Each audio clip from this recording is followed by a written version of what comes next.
La cadena Democracia presenta Controversia. Pero estamos retomando con fuerza, cumpliendo las metas previstas. Hay que actuar con la fuerza que se necesita. Controversia. Sería un subsidio directo al consumidor. Una zona de seguridad del Estado. Controversia. Temas relevantes analizados a profundidad. Controversia. Con Miguel Rivadeneira. Comenzamos.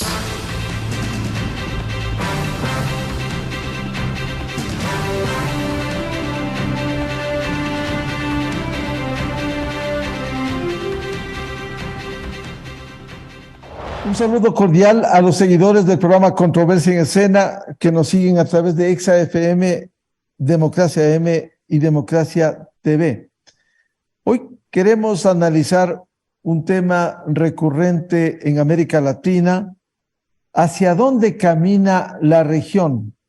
El futuro de la integración regional, el papel de los organismos regionales, la violencia como mecanismo de protesta que afecta a las naciones y a los regímenes democráticos, una integración truncada, intereses de corrientes extremistas que buscan el caos y la desestabilización, una incertidumbre con organizaciones que no han respondido ante los requerimientos de integración como CELAC y la OEA, dictaduras en Venezuela, Cuba, Nicaragua, que no salen de su estado de opresión y de crisis profunda en lo social y lo económico.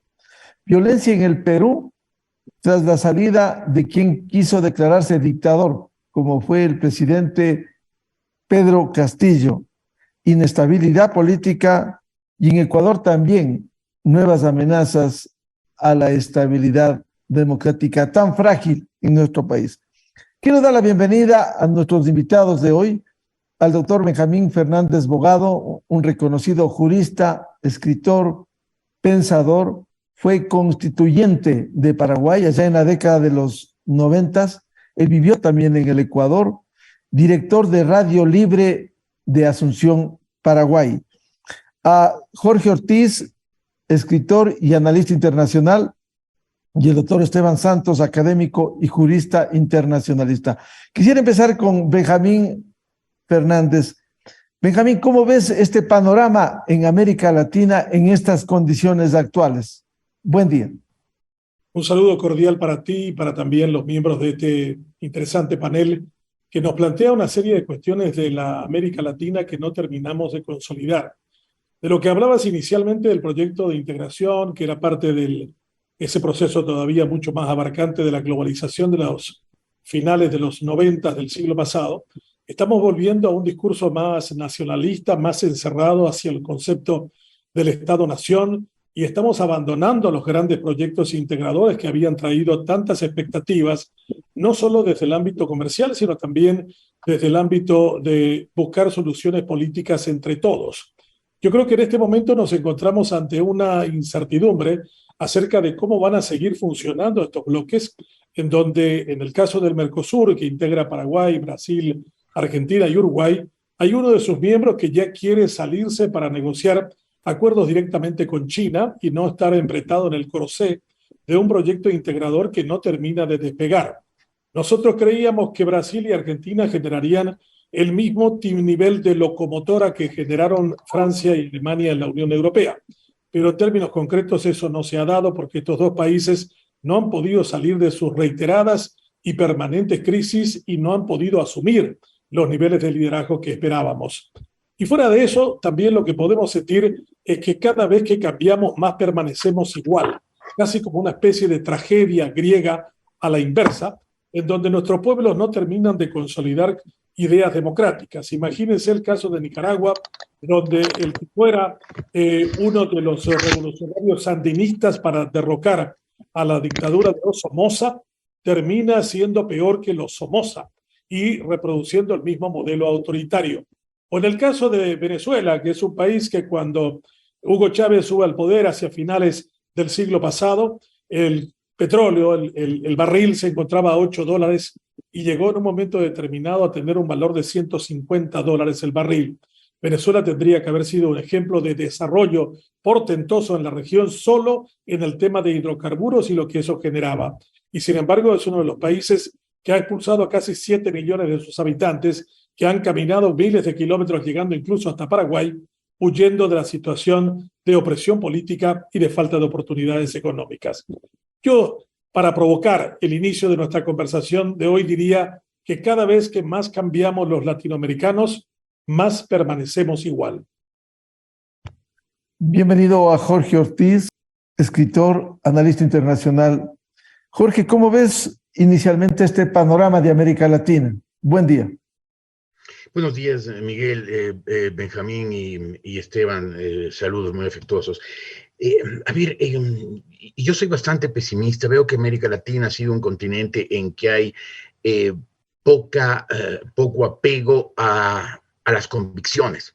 Benjamín mencionó el tema de la lucha contra el sandinismo. En 1979, cuando la lucha contra el sandinismo se volvió significativa, América Latina, o gran parte de América Latina, se unió muy sólidamente para apoyar lo que estaba ocurriendo, para apoyar ese proceso de insurrección contra la dictadura de ese momento de Anastasio Somoza.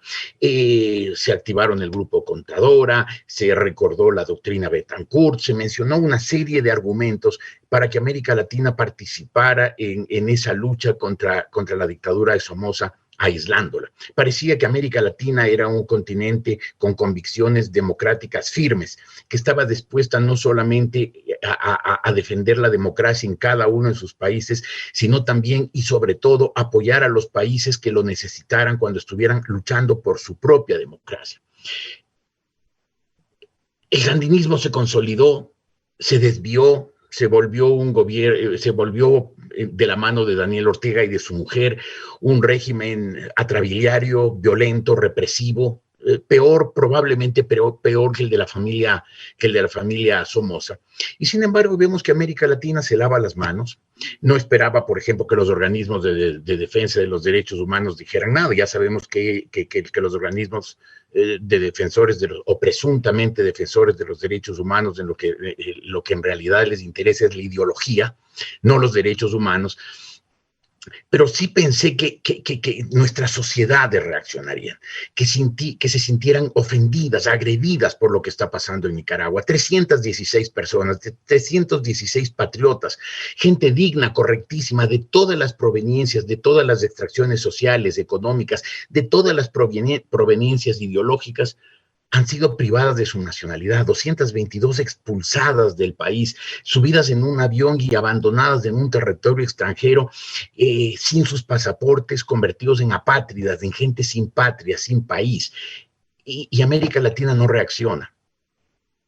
Este era el momento en que el grupo Contadora, o lo que se llame hoy el grupo, cualquiera de estas organizaciones, la mayoría bastante ridículas, que han surgido durante las últimas décadas, tuviera una actitud vigorosa, una actitud valiente, una actitud de denunciar al régimen de Daniel Ortega en Nicaragua y aislarlo. Y no ha pasado nada. El gobierno del Ecuador, el actual gobierno del Ecuador, que si bien tiene una política internacional consistente, reaccionó con un comunicadito de 2 párrafos, insignificante, incoloro, inodoro e insípido, mientras América Latina entera no decía nada. ¿Dónde está el gobierno de Lula? El único que reaccionó con cierta dureza, hasta donde yo sé, es el gobierno de Gabriel Boric en Chile, que demostró que pone sus convicciones democráticas por encima de sus simpatías socialistas. Pero en el resto de América Latina hemos visto un silencio cómplice de vergüenza, de terror. Me siento como latinoamericano avergonzado de ver que esto ocurre en Nicaragua y que los países vecinos del norte y del sur no reaccionan. Lo dan por hecho, qué pena lo de Nicaragua, un comunicadito, 2 líneas, ya está, se acabó el problema. Esto nos lleva a pensar que América Latina es un país, es una región sin convicciones, en que si es que un atropello a la institucionalidad democrática, a los derechos ciudadanos, a los derechos civiles, políticos de la gente, lo comete mi pana, mi coideario, mi conmilitón, está bien, me hago el tonto, no lo miro, Si lo hace un adversario, ahí sí me tengo que lanzar encima. Y eso me parece que es una vergüenza porque el momento que las sociedades no tienen convicciones, están sujetas a todos. Hoy es Daniel Ortega, mañana será cualquier otro. Ya ha ocurrido en Cuba, ya ha ocurrido en Venezuela, ocurrió durante las dictaduras militares y no pasa nada, América Latina no reacciona. Benjamín mencionó con mucho acierto el tema europeo y dijo que esperaba, él y esperábamos creo que todos, que así como Alemania y Francia fueron los países a partir de los cuales se forjó la unidad europea, también aquí en América Latina, a partir de la unidad de los países grandes, Brasil, Argentina, México, se creara también una fuerza de unidad.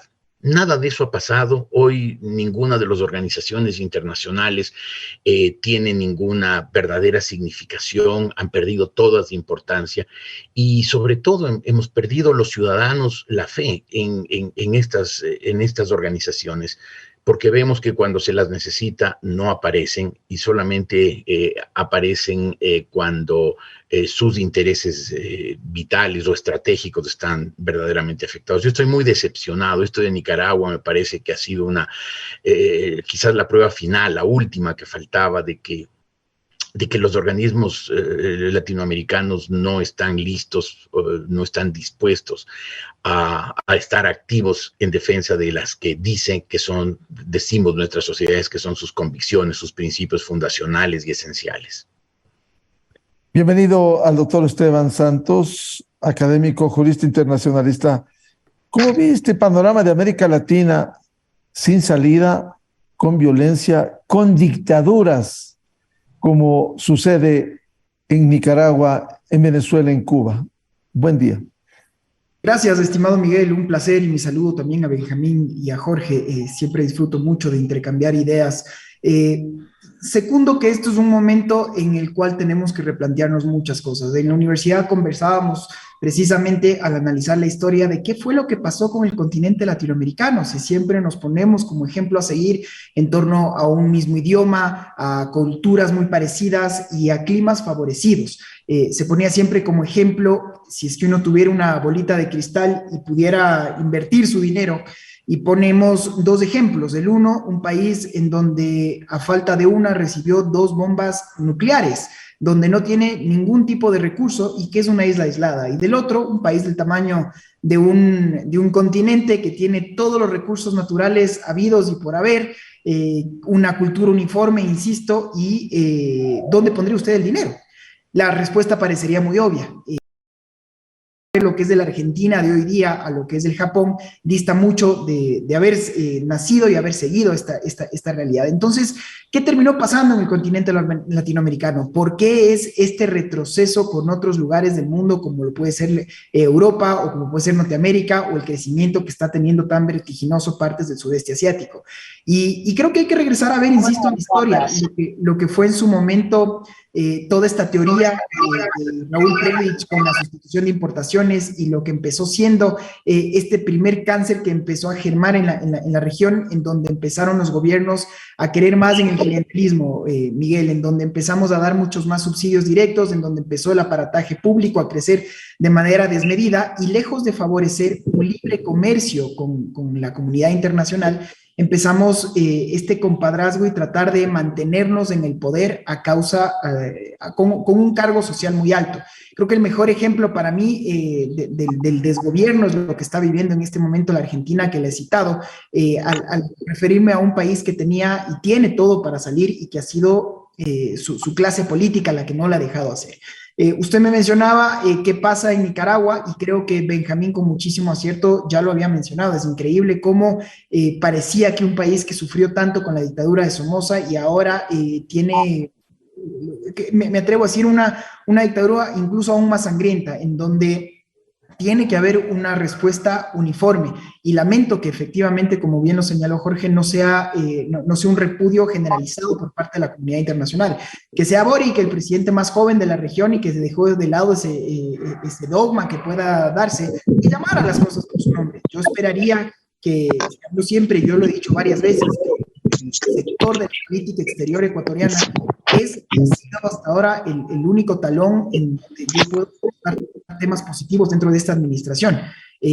Pero creo que si es que uno quiere dar un ejemplo, hay que llamar las cosas por su nombre, no solo en Nicaragua, sino lo que está pasando, por ejemplo, ahora que estamos cumpliendo un año de la agresión Rusia-Ucrania, en donde el predecesor de Luis Ignacio Lula da Silva no quiso condenar la agresión por un tema económico, por tratar de seguir manteniendo una alianza, no tanto militar, pero sobre todo en el tema comercial para toda la importación de derivados del agro, pero eso nunca puede estar sobrepasado a lo que son los derechos humanos y su alcance irrestricto a ellos. Entonces, en esa medida, Miguel, yo creo que tenemos mucho todavía que aprender. Espero, y en cambio yo lo veo como quiero verlo, como, y he decidido verlo así, como un reto a seguir, como el vaso, intentar de verlo medio lleno, en el sentido en el que nuevas generaciones, nuevas ideas, tienen que tratar de refrescar, el que no volvamos a caer sobre la misma piedra, el que no permitamos, aunque parecería, y estoy de acuerdo con que parecería que estamos nuevamente cayendo en una misma piedra cuando en el Ecuador, por lo menos, hay un camino cada vez más trazado y pavimentado a que puedan volver los populismos mesiánicos. Para eso está justamente, creo yo, el debate, la academia y la obligación que tenemos de justamente mostrarnos de cómo fue la historia, qué estamos haciendo mal y sobre todo cómo hacer para que en un concierto internacional pues efectivamente no sean simplemente organismos etéreos que no respondan a las necesidades de las personas, sino que podamos justamente mutar en pro de poder tener un mundo cada vez un mundo que pueda salir adelante en el marco de un respeto irrestricto a los derechos humanos. Entiendo perfectamente que en muchos lugares del mundo ese no parece ser la realidad, pero creo y espero que justamente puedan ser nuevas generaciones las que puedan aprender de sus errores y que en esa medida podamos sentar por lo menos bases de un nuevo desarrollo. Benjamín Fernández, América Latina también está atravesada de hechos de violencia. Perú, más de 60 muertos. Ecuador lo tuvo junio del 2022 y antes, octubre de 2019, que lo que ha dejado es más pobreza, más miseria y no la solución de los acuciantes problemas. Y sin embargo, quienes han sido perseguidos por la justicia quieren retomar el poder, primero para revisar sus sentencias y luego volver a administrar en condiciones que han empeorado la situación de los pueblos. ¿Cómo afrontar estos desafíos? Indudablemente uno de los grandes retos que tenemos es superar la inequidad, la desigualdad. Nuestro subcontinente es uno de los más inequitativos a nivel global. Solamente como referencias, casi siempre se suele hablar de la expresión nos estamos africanizando. Yo creo que mirando los indicadores de África, somos de lejos frente a los africanos más desiguales, más inequitativos y más violentos. Quizás cuando las cosas se agraven en África, ellos terminarán diciendo nos estamos latinoamericanizando. Solamente un dato sobre el tema de violencia. Muy poca gente conoce y sabe que el país más violento del planeta se llama Brasil, con 68.000 crímenes por año. 68.000 crímenes. Eso significa todos los soldados norteamericanos muertos en Vietnam en una guerra de 8 años. O sea, en Brasil se libra un genocidio del que nadie habla, del que nadie conversa, del que nadie hace referencia. Cuando miramos, por ejemplo, la situación de las pandillas en El Salvador, y muchos terminan diciendo que Bukele tiene la única fórmula contra ellos, que es utilizar la violencia y acabar con sus derechos, y eso termina siendo aplaudido, es que hemos claudicado en nuestros valores y en nuestras convicciones, y estoy de acuerdo con Jorge en eso. Hemos renunciado a nuestras convicciones en el sentido de respetar los derechos humanos y hacerlos todavía mucho más amplios para compartir juntos una Latinoamérica más equitativa y más justa. Yo creo que en ese sentido uno de nuestros grandes dramas es que también somos una nación muy injusta en nuestras instituciones. Muy pocas instituciones de justicia han funcionado y así como tenemos muy altos niveles de corrupción, la razón principal detrás de eso es que tenemos una altísima impunidad. En América Latina, si uno comete un crimen, tiene muy pocas posibilidades, primero de ser investigado y después de ser sancionado. Lo que Gary Becker, aquel economista que había analizado la economía del crimen y había ganado un premio Nobel sobre esa base, diría que la criminalidad paga muy bien. Y cuando hablamos de criminalidad no hablamos solamente de muertes de personas por pandillas, por luchas con narcotraficantes, sino hablamos de instituciones que no funcionan como debieran. Este escandaloso hecho de que uno de los encargados de seguridad de México, que trabajó en 2 gobiernos del PAN, que eran la alternativa a la dictadura perfecta del PRI, como diría Vargas Llosa, termine siendo condenado en los tribunales de Estados Unidos porque recibía coimas de los narcotraficantes del cártel de Sinaloa, nos demuestra el grado de inficionamiento que ha tenido la criminalidad en nuestras instituciones, que han podrido por completo todas nuestras estructuras. También vemos cómo países como el Perú, con presidente que del día de hoy, el caso de Toledo, los norteamericanos parece que lo van a extraditar después de 6 años de tener refugio en ese país por haberse alzado con $30 millones en el caso de la empresa brasileña Odebrecht, que tenía todo un departamento dedicado a la compra de las estructuras administrativas de los estados con los que trabajaba. Nos demuestra el grado de deterioro que hemos llegado. Yo diría que Latinoamérica sufre de una adolescencia perpetua, no quiere ser adulta, y adolescente significa de adolescere, la expresión latina que significa que le falta algo, que le falta, que carece de esa condición que nos permita ser una sociedad adulta que asuma el valor y la importancia de instituciones que sean realmente fuertes y consolidadas, y que no terminemos con nuestros casos de corrupción lamentando fundamentalmente porque la impunidad es la moneda corriente entre nosotros. Estamos perdiendo grandes oportunidades. Estamos hablando ahora de una especie de descenso del entusiasmo en la democracia.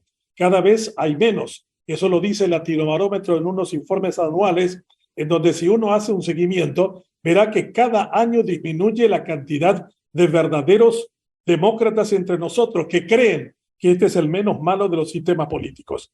Creo que hay que volver a entusiasmar a nuestros adolescentes, no solo para que dejen ese periodo y se conviertan en adultos ciudadanos, sino fundamentalmente a aquellos idiotas que decían los griegos, a quienes solamente les interesaba su deseo particular y personal, y que estarían incluso dispuestos a sacrificar lo público en aras de esos intereses del que bien apuntabas. Creo que debemos trabajar duramente en la cuestión de atacar las causas de la desigualdad, de la inequidad, de la impunidad, y consiguientemente podremos acabar con las consecuencias de muchas de estas cuestiones. Benjamín, y el tema vinculado con la soberanía de los pueblos. México, por ejemplo, siempre ha reivindicado que no tenga injerencia en sus políticas. Y ahora Andrés Manuel López Obrador, metido en la situación del Perú y reclamando por Pedro Castillo como ejemplo de esta situación de la soberanía de los pueblos. ¿Y para qué sirven los organismos regionales? Bueno, en el caso de López Obrador, hay que recordar que él fue gobernador del PRI durante mucho tiempo. Él es un ex-PRI reconvertido en una persona de convicciones todavía muy parecidas al partido al que él pertenecía. Y México es bastante ambivalente en eso. Con la cercanía que tiene con Nicaragua, no ha levantado una sola voz en términos de solidaridad ni ha ofrecido pasaportes a los más de 300 nicaragüenses que han terminado siendo colocados en los Estados Unidos. O sea, en ese sentido no ha sido coherente el juego internacional de México en términos de soberanía y no ha entendido muy bien su rol protagónico. Estoy de acuerdo con Jorge, hay 3 países latinoamericanos que por su peso económico y poblacional tendrían que tener una mayor relevancia en sus actividades hacia otros países. Brasil, Argentina y México son 3 de esas naciones. Y yo creo que México también se ha acobardado de su propia condición. Se ha mirado más bien hacia el ombligo y ha dejado que lo internacional discurra sin ninguna responsabilidad suya, que finalmente terminará siendo la propia debilidad del gobierno de López Obrador y de él en particular. Jorge Ortiz, ¿cómo reivindicar la institucionalidad, las acciones de los organismos regionales, este caso que citaba, la soberanía que reivindican unos mandatarios populistas, demagogos, y meten mano en países como el Perú? Yo diría, Miguel, que el caso de América Latina es un caso verdaderamente doloroso, porque vemos, o sea, esa frase que se utiliza para decir del Brasil, el Brasil es el país del futuro y siempre lo será.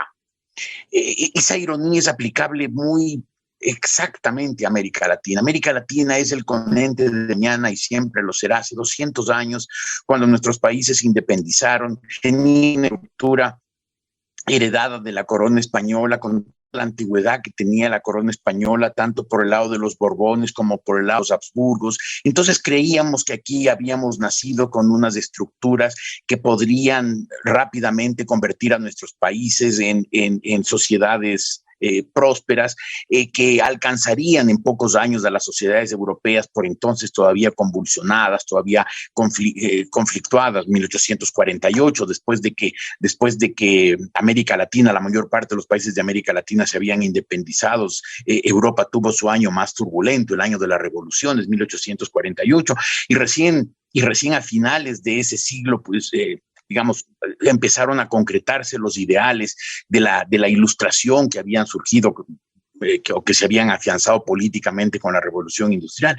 En América Latina, hoy, 200 años después, seguimos teniendo los mismos caudillos, los mismos redentores que teníamos hace 200 años. Seguimos siendo el continente del futuro, en el que pronto encontraremos la salida, la estabilidad, en que tenemos periodos de tranquilidad y creemos que ya este es el despegue final, y nunca se concreta. Yo creo que América Latina debería repensarse, debería hacer un esfuerzo de replanteamiento, porque ha demostrado que es ser un continente cuyas sociedades no tienen convicciones democráticas afianzadas. Y por ello, cuando hay países como las actuales, cuando pasa lo que pasa, por ejemplo, en Nicaragua, pues no hay una reacción, y de Nicaragua es un ejemplo menor. Estamos viendo esto en Cuba desde el 1 de enero de 1959, en que no solamente hemos condenado una dictadura perpetua, familiar, hereditaria, sino que en muchos momentos Cuba ha sido presentado como el territorio libre de América, y muchos países de América Latina, muchos gobiernos de América Latina se han sentido en la obligación, en la necesidad y casi en la urgencia de declarar solidaridad, apoyo. Y de ahí en más hemos seguido por esta ruta. Hablaban de Andrés Manuel López Obrador. Él, cuando hubo el golpe de Estado en el Perú, el golpe de Estado que dio Pedro Castillo, acosado, sí, por una oposición enconada, pero dio un golpe de Estado. Y López Obrador manda un comunicado que lo terminan firmando también. Seguramente no lo leyeron, pero sí lo firmaron Gustavo Petro, Carlos Darce y Alberto Fernández, los presidentes de Bolivia, Colombia y Argentina, en que no se menciona una sola palabra, ni una palabra, ni la mención más lateral al golpe de Estado que había dado Pedro Castillo. Es decir, no importa lo que hizo Pedro Castillo, es de mi lado. Eso pensar quienes firmaron acta con él. Si hubiera sido del otro lado, había que caerle encima, había que aplastarlo. Y lo mismo hacen del otro lado. A Bolsonaro se cometieron muchos excesos, y antes de las dictaduras militares que hubo en los años 60 y 70 se les permitió muchos años porque eran anticomunistas. Es decir, estamos demostrando que no tenemos convicciones. Yo sé que para que llegara Europa a tener convicciones democráticas tuvieron que pasar 2 guerras mundiales. Tuvo que la rivalidad entre Francia y Alemania derivar en muchos conflictos sangrientos, previamente guerras de religiones, para que esos países comprendan que la democracia, con todos sus derechos, con todas sus garantías, con todas sus libertades, es la única forma digna de vivir.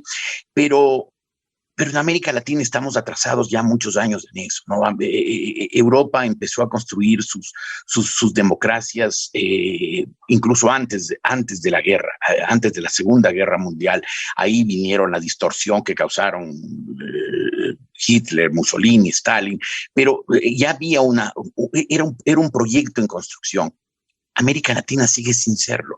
Sigue sin tener una convicción democrática, y estamos todavía listos a pegarnos, a seguir a cualquier líder mesiánico. Aquí lo mencionaron a Bukele. Bukele es hoy un prohombre en América Latina. Millones de personas dicen hay que hacerlo de Bukele, eso es lo que se necesita, mano fuerte. No queremos entender el peligro que para nuestras sociedades significa esas concentraciones de poder. Hemos soportado, hemos sufrido años de poderes concentrados, de redentores, de caudillos salvadores, que nos han hundido mucho más de donde ya estábamos antes de que ellos lleguen, y seguimos aferrándonos a ellos. Seguimos siendo chavistas, castristas, correístas, cualquier cosa, menos demócratas. Y mientras sigamos siendo así, no podremos salir de nuestra situación de conflictividad, de estancamiento, de pobreza, de darle la espalda siempre a la estabilidad y a la prosperidad. Eso me parece que es un tema que no lo logramos superar, y por eso digo, aquello del Brasil es aplicable a América Latina. América Latina es el continente del mañana y siempre lo será. Doctor Esteban Santos, el tema de la soberanía de los pueblos que se reivindica para unos casos y para otros le meten mano, como en el caso del Perú. ¿Para qué sirven los organismos regionales? Está claro que el discurso depende mucho si es que opera o no a mi favor. Siempre, sobre todo esta tendiente del socialismo del siglo XXI, hablaba de que la no intervención en asuntos internos y, como ustedes muy bien lo han dicho, en el caso peruano se ejemplifica muy bien. No intervención en asuntos internos, decía el señor Petro, y ahora acaba de ser declarado persona no grata por parte del gobierno de la señora Boluarte, que lo único que está haciendo es luchar por su supervivencia. Es interesante también ver estas posturas tan ambivalentes como ustedes muy bien lo han señalado, no solo en torno a la mítica dictadura de los Castro, pero lo que está pasando puntualmente en Nicaragua, y regreso una vez más a la guerra en Ucrania. Entonces, hay mucho de discurso y hay muy poco justamente de concreción, y a mí me queda esta idea pensando en la cabeza de por qué es que cada vez más las nuevas generaciones, hay una apatía en torno a la política, porque ser político quiere decirse la mala palabra. O sea, si uno piensa en un político y lo ve en un buen auto, 3 puntos, y todo el mundo empieza a pensar inmediatamente, es que robó, es que se aprovechó de alguien más, y yo porque quiero mancharme mi buen nombre cuando yo ya sé lo que va a pasar ahí. Entonces, entrar a lo público es entrar a la tierra de nadie, a tratar de simplemente aruñar, y vemos que por más que puedan haber presidentes, creo que es el caso del ecuatoriano actual, que pudo haber tenido muchas buenas intenciones, como lo decía Alighieri, ¿no? El camino al infierno está lleno de ellas. Y hay un problema de fondo para mí. Yo regresaba a ver datos estadísticos muy lamentables en torno justamente a las ciudades más inseguras del mundo, y con muchísima pena capitales latinoamericanas encabezan las listas: Ciudad de México, Sao Paulo, pero ver a un Guayaquil que ya entra en el top 25 es algo extremadamente lamentable. Ver cómo en el Ecuador la tasa de extorsión se ha incrementado el 300%, y para dar datos adicionales, Miguel, 13.130 denuncias se han presentado, porque reconozcamos también, y aquí lo digo en mi papel de abogado, que no es real que se presentan las denuncias, que muchos quedan simplemente ahí, sin más, porque sabemos la impunidad. Pero de estas 13.130 denuncias que efectivamente se presentaron, únicamente 66 llegaron a una condena. Entonces, cuando ya podemos darnos fe de esta pobredumbre que es el sistema de justicia, y digo pobredumbre porque otra vez eso es mi trabajo del día a día, sabemos muy bien que si uno no está todo el día gestionando, eso nunca va a poder salir del juzgado. En el Ecuador, actualmente, en las principales ciudades, si uno presenta, hoy estamos 22 de febrero del 2023, si yo presento una demanda el día de hoy, con mucha suerte, para el verano de este año, yo voy a estar teniendo una primera acto de calificación.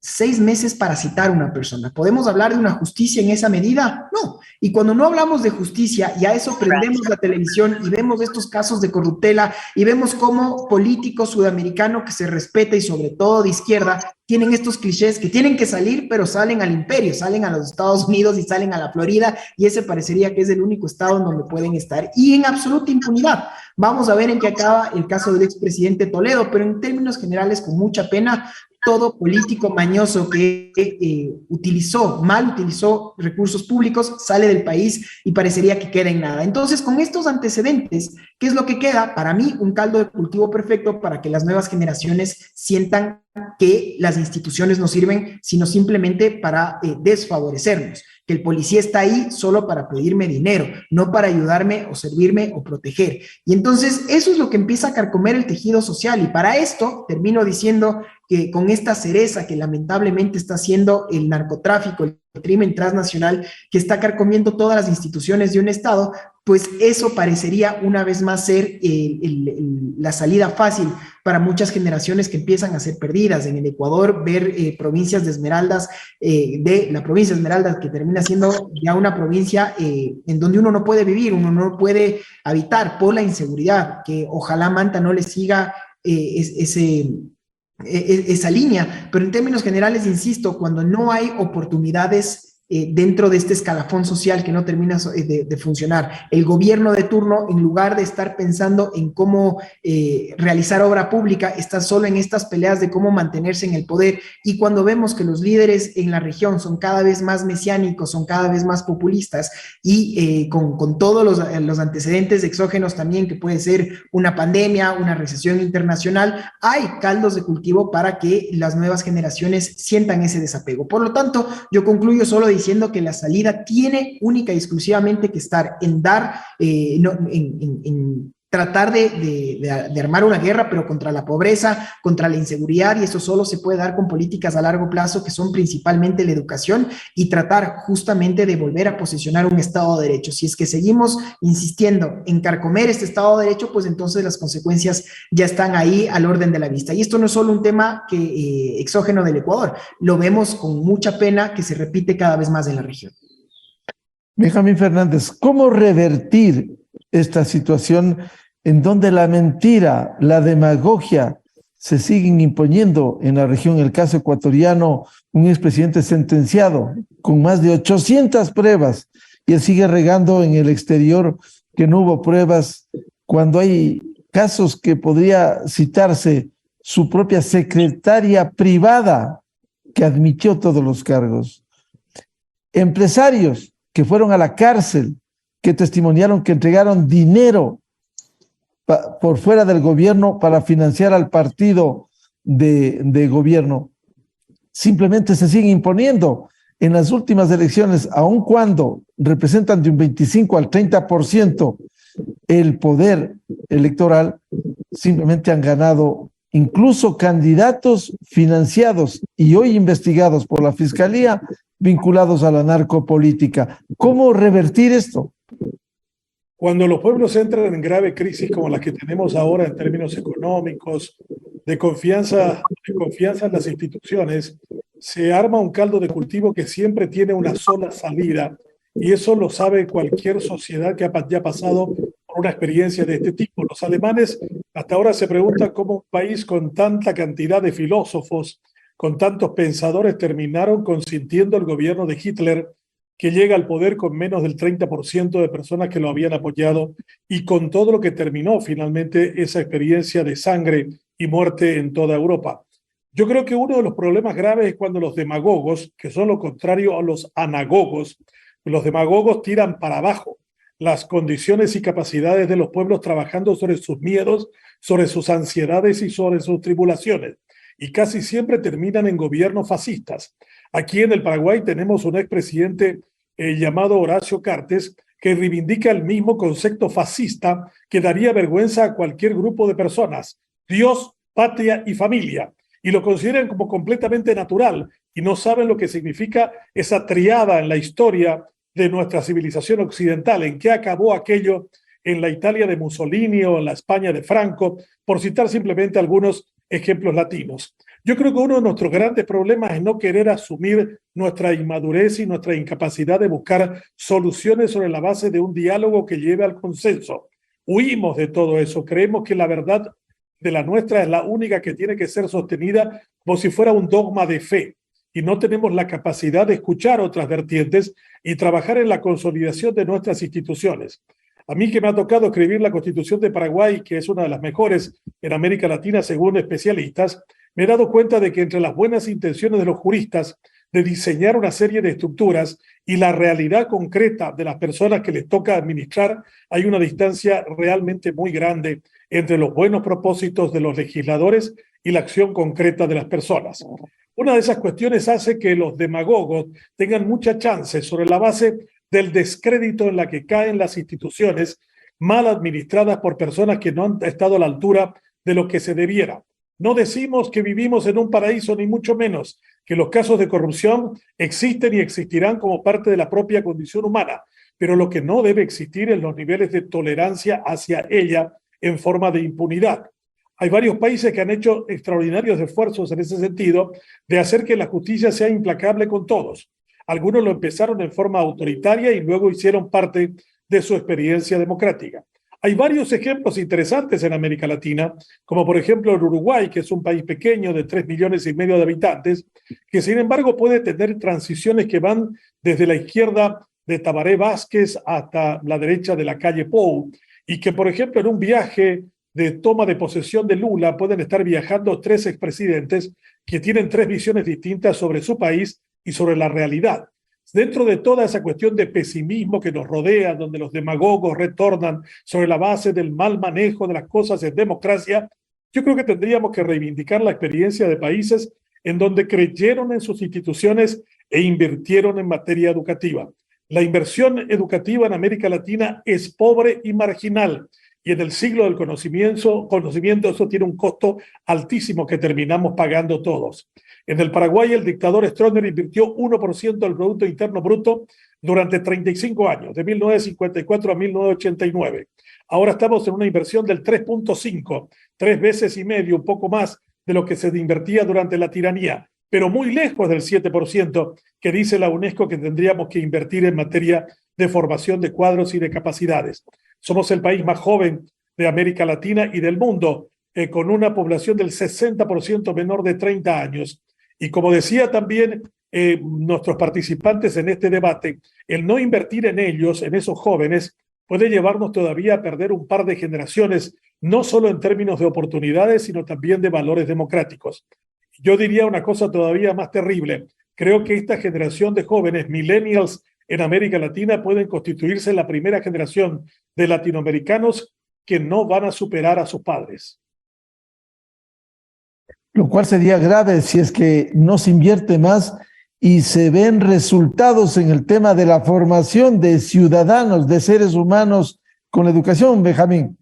Totalmente. Y miren ustedes lo que está ocurriendo con toda esta nuestra generación, la cantidad de personas que no encuentran ya esperanzas en la formación incluso universitaria.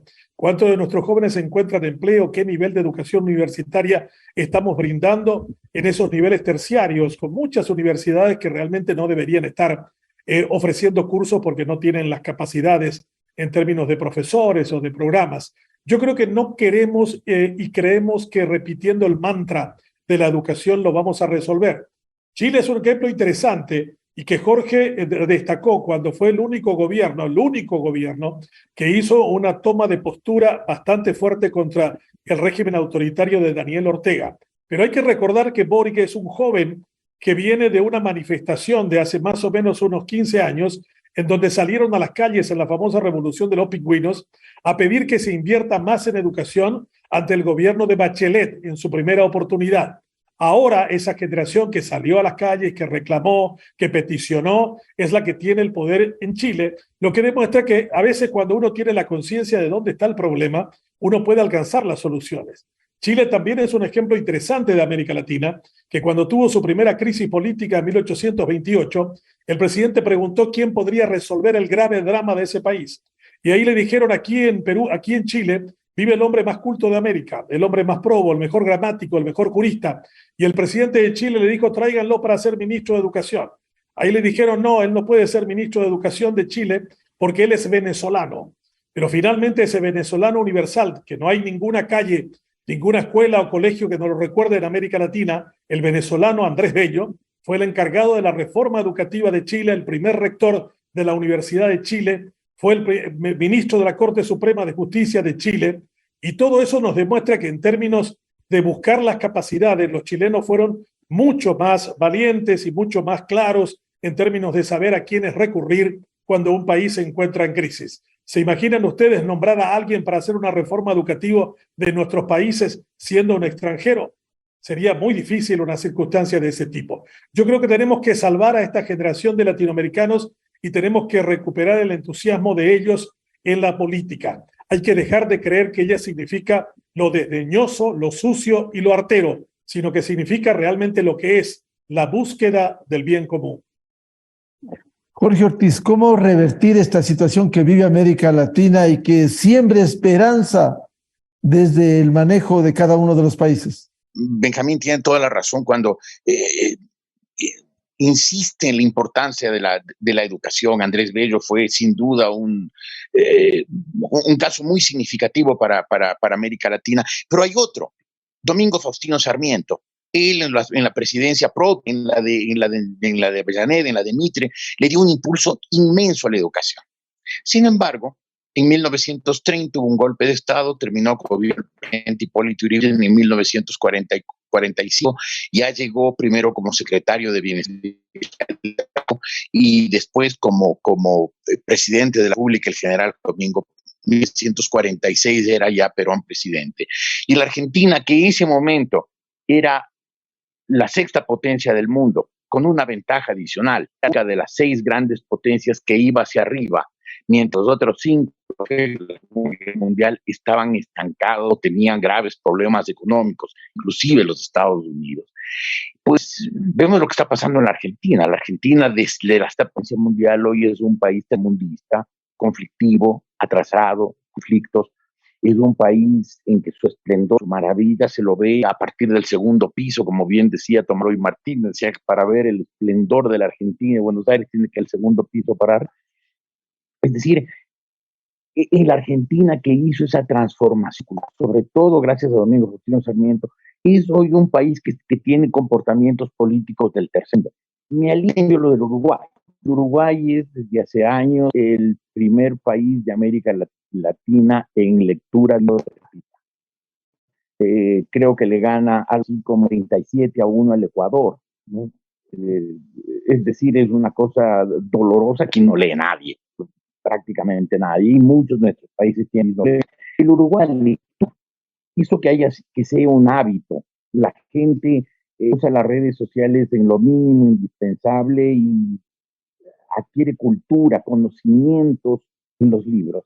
Ha permitido al Uruguay, como decía Benjamín, pues pasar de Tabaré Vázquez a la calle Pou, de la izquierda de origen marxista, o quizás incluso Tupamaro con Pepe Mujica, a un gobierno liberal clásico, sin estremecimientos, sin conflictos y obviamente sin paredones. Aquí en el resto de los países de América Latina no lo logramos. Entonces, si bien la educación puede ser una clave, y por eso los ejemplos de ello y de Sarmiento son significativos, sin embargo, parecería que algo más necesitamos. La educación es un elemento básico, pero sobre esa base de la educación hay que trabajar algo más. Hay que trabajar, no sé, en convicciones, francamente no lo sé. Yo siento un desconcierto casi existencial. ¿Cómo hacemos para que América Latina progrese? ¿Cómo hacemos para que América Latina se olvide de los caudillos, de los redentores, de estos caciques salvadores que llegan y nos hablan de soluciones? Y sobre todo, para que haya un alto porcentaje de la población que le siga creyendo. En el Ecuador, por mucho que nos duela, hay un 30% o casi de los ecuatorianos que siguen correístas, que no han comprendido ni comprenderán ya nunca el daño terrible en la estructura moral, ética de la sociedad que hizo Correa. Y este es un caso. En el mismo caso del peronismo y el mismo caso de Ortega y del sandinismo en Nicaragua, y lo que causará Bukele en El Salvador, y lo que muchos de estos líderes en América Latina han causado, que sobre el estilo de una prosperidad basada sobre todo en precios altos de materias primas o de productos mineros o hidrocarburos, hizo del gasto público suntuoso, agresivo. Se han creado unas polaridades y unas imágenes de redentores cuando han sido más bien los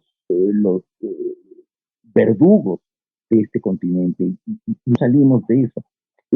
uno ve los líderes europeos, no los líderes, aunque en este momento hay un bache por el caso Trump, pero uno ve que esos países se aferran al tema, no al líder que representa el tema, ¿no?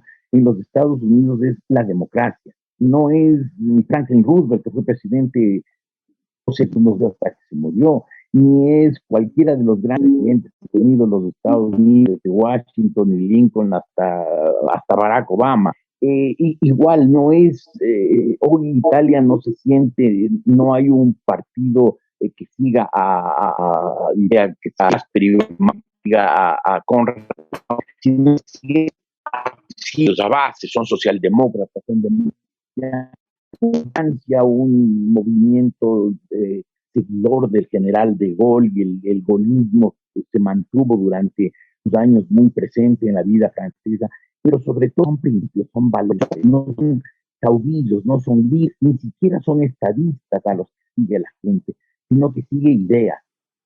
Aquí en América Latina no seguimos ideas, seguimos redentores, y eso es propio del tercer mundo. Y mientras más redentores tengamos, y a más redentores sigamos, más nos seguiremos quedando el tercer mundo, al extremo de que ya empezamos a bordear el mundo. Tenemos en algunos temas, como el que bien decía Benjamín, el del Brasil, con la enorme violencia que existe ahí. Por suerte todavía no alcanzamos los niveles de caos que tiene el África, ¿no? Donde hay guerras hoy mismo, Etiopía, Eritrea, Congo, Sudán del Sur, toda la franja del Sahel, desde Mauritania hasta Etiopía, en una guerra civil antes. Pero más veces nos decimos que al mundo, que a la Europa occidental democrática, que a la Norteamérica occidental democrática, cada vez nos parecemos más a un continente en desbandada, en desorden. Doctor Esteban Santos, ¿cómo revertir esta situación que vivimos en América Latina? En lo personal, yo creo que hemos llegado a puntos convergentes en donde, por un lado, efectivamente tiene que ser a través de la educación, pero la educación es un cambio generacional, no es un tema de lo que va a pasar de aquí a mañana. Yo sigo viendo, por ejemplo, nada más de lo que fue el saldo de este último feriado y los desmanes que se dieron en algunas de las playas, o cómo alcaldes electos acaban de ofrecer que si bien no hay alcantarillado, no se preocupen porque vamos a traer artistas de orden mundial para el siguiente feriado y que la plata sea lo de menos. Entonces, mientras tengamos más circos, siempre digo esto, un pueblo que cada vez tiene menos pan, lo que tenemos es el extrapolado de estos líderes que cada vez vienen con menores credenciales. Para esto, yo creo que, y siempre en lo personal estoy convencido del rol que tiene que tener la sociedad civil, la academia, los empresarios, de que sean ese acompañamiento indispensable que tiene que tener un gobierno. Pero ahora, si es que el gobierno de turno no da la talla en el marco de no poder dar justamente las ayudas o los caminos o los puentes de comunicación en una democracia, es muy difícil hacerlo. Entonces vivimos siempre en esta idea de que no puedo darle la razón a alguien que sea un opositor político por el mero hecho de jamás poderle dar la razón.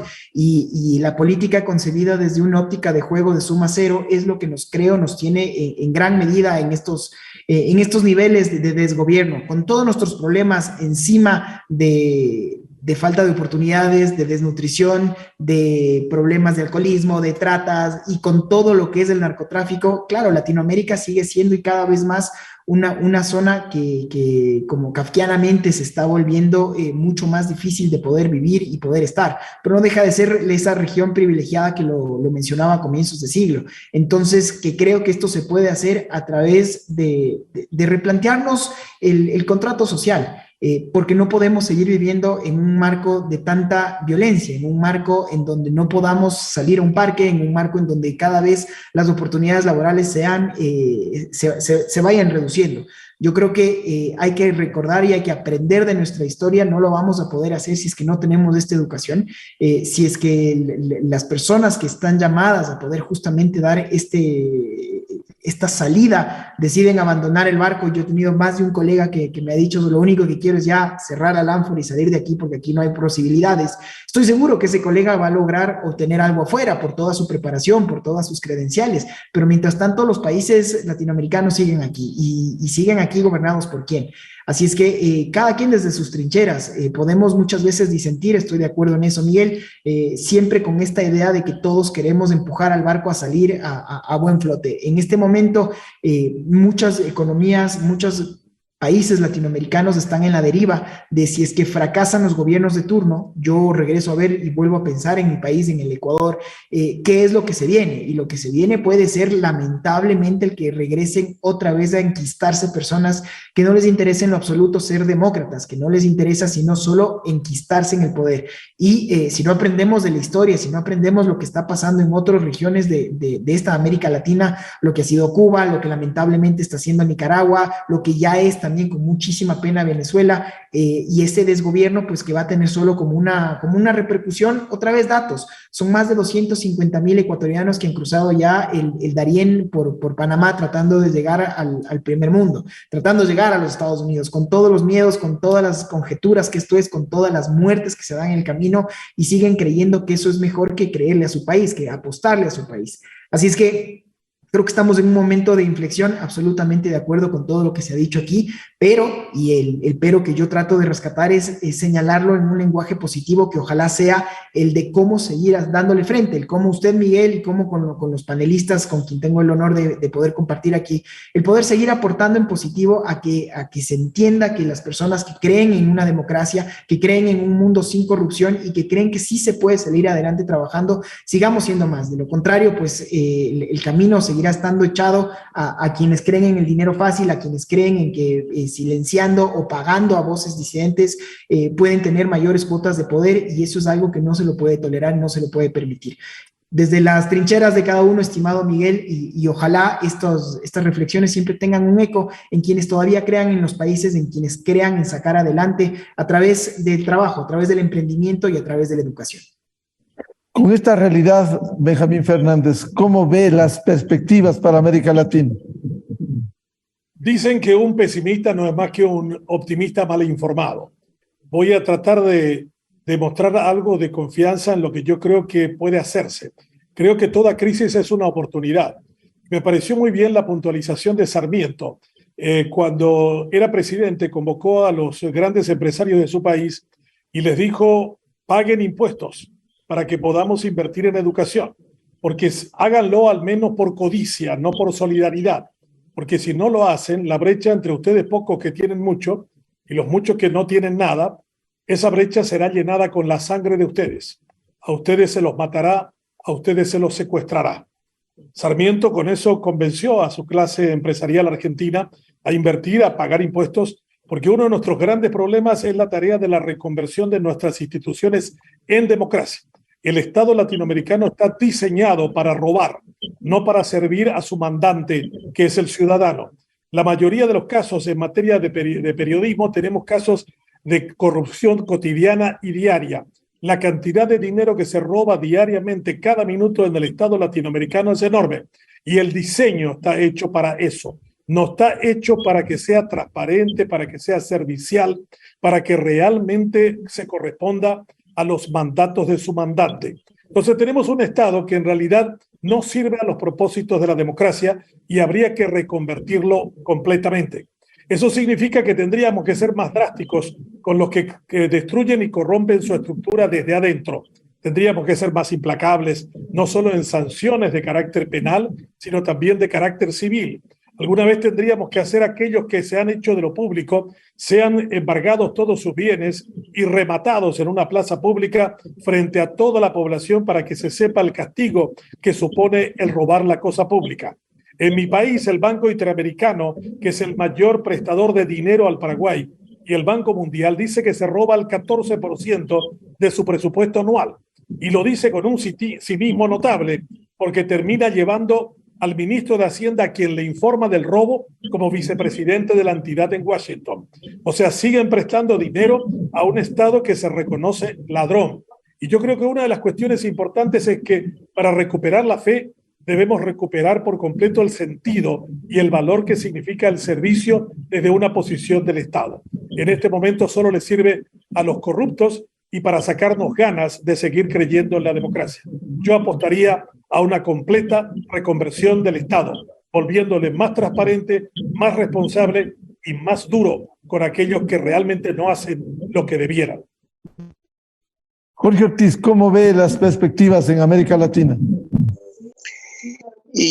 Yo lamentablemente no encuentro un motivo para un optimismo. Obviamente, uno tiene que decir la esperanza es lo último que se pierde y no debemos perderla y tenemos que seguir mirando adelante.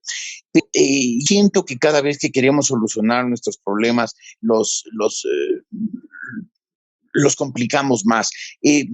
Hablaban que empezamos la conversación, el tema del Perú. Y claro, uno ve lo que sucedió en el Perú, no solamente fue el golpe de Pedro Castillo y antes de eso, pues la oposición entonada, rabiosa, y ahora es inestabilidad con conflictos diarios. Pero uno ve la estructura constitucional, lleva a conflicto, no tiende a tener conflicto, sino a fomentarlo. Un conflicto de poderes entre el Ejecutivo y el Legislativo casi inevitable.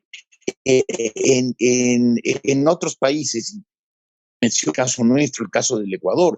El caso del Ecuador tiene una constitución que no fue hecha para el país, no fue hecha para el Ecuador, hecha para el señor Rafael Correa, como antes se había hecho constituciones, la constitución de esclavitud para presidentes García Moreno, el presidente Flores en su respectivo momento. Y desde seguimos pensando las sociedades en función de personas y en función de lo inmediato y no en función de quizás la esperanza que tiene que aferrarse, es decir, iguales o peores que no es, y han logrado salir. La Europa, después de las décadas de los 20 y los 30, después de la Segunda Guerra Mundial, pues parecía que el conflicto sería cuestión de tiempo, que Europa estaba llamado a ser un continente constantemente en confrontación y en ebullición, que había demasiadas civilizaciones en choque, hasta que pues eran fronteras siempre inseguras, y sin embargo Europa construyó una democracia duradera, fiable, con armonía, con integración, pero aquí no lo hemos logrado, ¿no? Muchos de nuestros países, uno podría decir, han tocado fondo. El momento que el Perú, y vuelvo al Perú, todos sus expedientes, todos, excepto los que fueron provisionales, transitorios, todos los presidentes están muertos o presos. Incluso, pues, Alan García, que se metió una bala en la cabeza cuando lo iban a detener, que era un hombre que electrizaba a las multitudes con su oratoria magnífica. Pues seguimos ahí estancados en lo mismo. Uno ve la Argentina, uno ve el Brasil, ¿no? El Brasil que tuvo que tiene todas las posibilidades de ser una gran potencia mundial, y se ha complicado. Los datos que nos dio hace unos minutos Benjamín sobre lo que sucede en la violencia social de ese país, es como para preguntarse, el no Paraguay. El Paraguay no solamente tuvo genocidio, casi genocidio brutal, que fue la guerra de la Triple Alianza, en que prácticamente no hubo sobrevivientes hombres entre los 14 y los 60 años de una guerra en que se coaligaron Brasil, Argentina y Uruguay. Y después padeció la dictadura de más de décadas del general Stroessner. Y sin embargo, pues seguimos marchando sobre propio terreno, seguimos conflictuados, seguimos sin dar su significado adelante. El Uruguay es así como en Casablanca decían los pareja, decía, siempre nos dará país, los sudamericanos, siempre nos quedará el Uruguay como una referencia, pero lo vemos como un país en el que la izquierda no ni admira ni a Fidel Castro, y la derecha no admira ni a Trump. Sino más, lo vemos, pero no lo imitamos, no tratamos nosotros de decir, a ver, ¿qué ha hecho bien el Uruguay? ¿Cómo hacemos para que las ciudades también sean bien estables, prósperos, con líderes políticos que dialogan entre ellos? Mencionó que en cada viaje presidencial o cada cambio de gobierno van 3 o 4 presidentes. Yo recuerdo, y con esto termino, una anécdota muy chiquita. Alguna vez vino, siendo presidente del Uruguay, el presidente, digamos, a un cambio de gobierno en el Ecuador, vino el presidente Julio María Sanguinetti, en una época en que tenía un conflicto muy duro contra la izquierda uruguaya, una izquierda que había sido muy agresiva en la época de los Tupamaros, y cuyo líder era el general Iber Sereñi. Y en una recepción que hubo en la Embajada del Uruguay, yo vi que un momento dado donde estaba Sanguinetti, se acercó el Iber Sereñi y le tocó el brazo y se fueron a conversar. Y discutían de política, subían y bajaban por un jardín y discutían política. Y era una conversación de temas ásperos, evidentemente. Y cuando terminó la reunión, bajaron y se dieron un abrazo. Gracias, mi presidente, gracias, mi general. Quedamos en lo dicho, y siguieron con la recepción. Es decir, eran rivales, eran adversarios, eran personas que tenían dos cosmovisiones completamente distintas, la de Sanguinetti liberal, la del general Sereñi socialista, y sin embargo podían conciliar, podían conversar en beneficio de su país, porque unos y otros, liberales y socialistas, cada uno en su punto de vista, al menos se supone, que quieren a su país y quieren lo mejor para su país, y por lo tanto pueden hablar y pueden conciliar. Eso aquí es inimaginable. Aquí quienes están, por ejemplo, los socialistas del siglo XXI, correístas, están convencidos, genuinamente convencidos, que estamos al otro lado, somos, como de su líder, enemigos del pueblo, traidores a la patria, corruptos, de tinta. Es decir, si es que uno pone esas distancias, si se ve el adversario como un tipo que quiere hacerle daño al país, que defiende intereses inconfesables, es una persona que quiere tanto como yo hacerle bien al país, aunque su enfoque sea distinto. Y no lo entendemos, no lo comprenderemos, no lo aprendemos, y mientras no podremos solucionar nuestros problemas. Doctor Esteban Santos, ¿cómo ve las perspectivas para América Latina? Yo me acuerdo, estimado Miguel, se me vino a la mente, hace unas semanas tuve la oportunidad de tener una cena con un alto funcionario de la Embajada de Corea. Y luego de la parte formal nos pusimos a conversar. Y con este ya gran amigo le decía al diplomático, oiga, ¿cómo ha hecho Corea del Sur para estar donde está? Una Corea que estábamos justamente en el marco de los 60 años de la cooperación entre Ecuador y Corea. Cuando empezó esta cooperación, Ecuador era una economía mucho más fuerte que la coreana. Corea, un país que todavía tiene una guerra pendiente, abierta con su hermano loco del norte, y que salió de una época de un hambre muy profunda y de una desnutrición muy profunda, y de una época en donde uno dice, a ver, ¿qué ha pasado en estos últimos 60 años? Al igual que muchos países europeos, uno dice 2, 3 generaciones, pero bueno, ¿en dónde están ahora? Y un poco la reflexión que me daba este diplomático que les comparto a ustedes, me decía, mire, mi abuelo es una persona que acaba de fallecer con osteoporosis, es simplemente la generación de la guerra, la generación que solo tuvo arroz y nada más. Mi padre fue el primero del pueblo en donde yo vivía, que pudo ir a la escuela, y ahora aquí estoy yo como diplomático comiéndome con usted en un restaurante elegante aquí en la capital. Entonces, ¿qué le quiero decir con esto? Que está claro que podemos hablar y con mucho acierto de todo lo que está mal en esta región. Creo que no deja de ser una región hermosa donde sigue estando todo por hacer. Conversaba también con otro amigo, ya cliente alemán, que se puso una cervecería artesanal, y cuando yo le decía, ¿qué hace un alemán aquí en Ecuador? Él me decía, ¿por qué no? porque si yo como alemán, me pongo una cervecería en Alemania, no soy nadie. Aquí de repente tengo ya un mini imperio porque todo el mundo cree que por el mero hecho de ser alemán hago buena cerveza.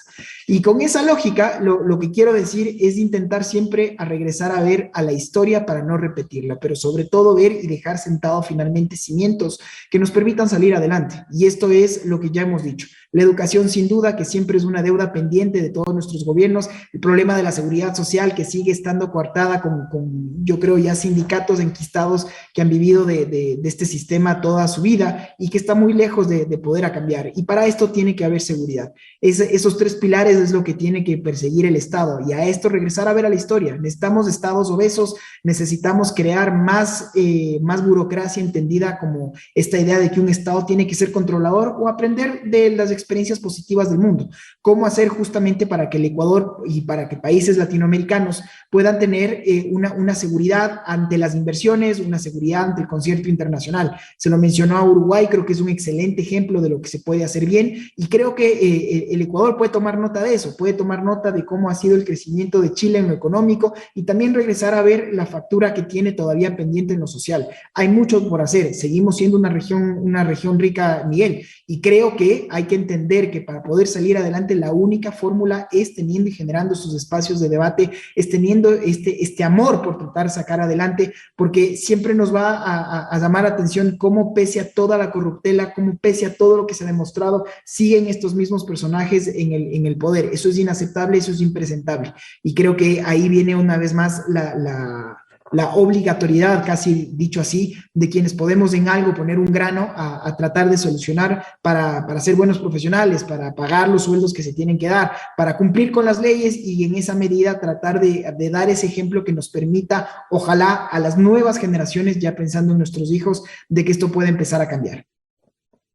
Muchas gracias por estas reflexiones profundas sobre la situación de América Latina, el futuro de la integración, el papel de los organismos regionales y la violencia como mecanismo de protesta que afecta a las naciones y a los regímenes democráticos hoy con el populismo y la demagogia que ha arrasado con la región.